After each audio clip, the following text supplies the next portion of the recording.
Bunday holatda eng to'g'ri ish birinchi yordamni ko'rsatish. Arterialni qon ketish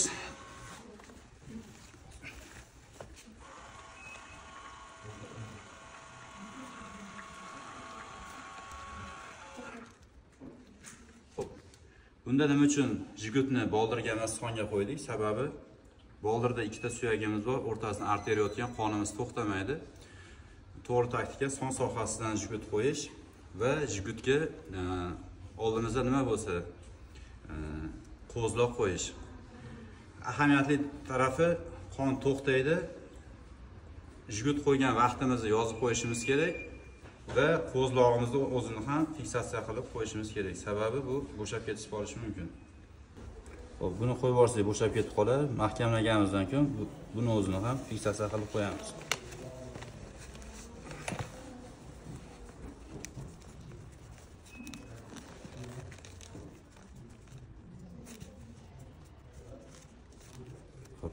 Jigut qo'yilgan vaqtni aniq belgilab qo'yamiz va yozib qo'yamiz.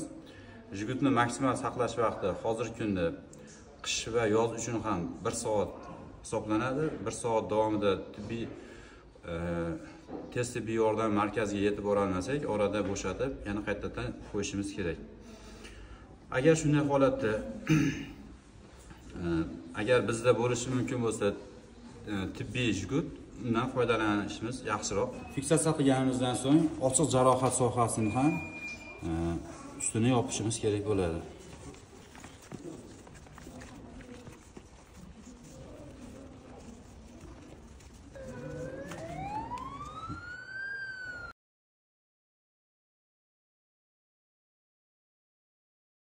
Bu holatda tez tibbiy yordam xodimlarining harakati.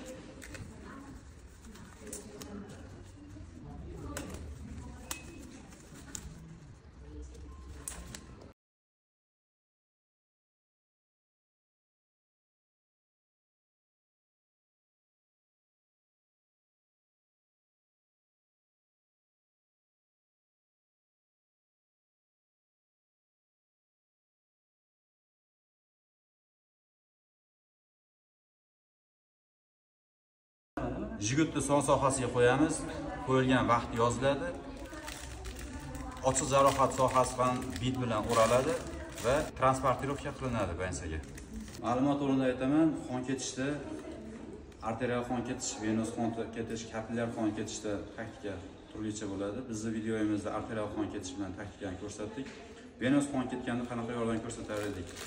Ketishda qon sizib oqadi. Shu sohaga o'ziga o'ylab qo'yamiz. Va sohani o'zini tortib bosib turuvchi bog'lan qo'yamiz. Bog'lan faqat sohani jarohatni bosib turishi kerak, shunda qon to'xtaydi. Kapillyar qon ketganda ham jarohat sohasini ustiga steril bog'lan qo'yishimiz yetarli hisoblanadi.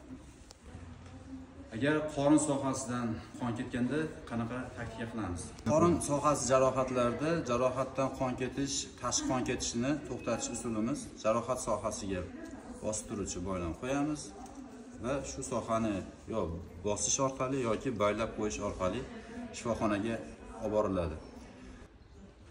Qorin bo'shlig'idagi jarohatlarda tashqi qon ketishini to'xtata olamiz, lekin ichki qon ketishni to'xtatib bo'lmaydi. Shuning uchun ham bemorlar albatta shifoxonaga borib chuqur tekshiruvlardan o'tishlari muhim hisoblanadi.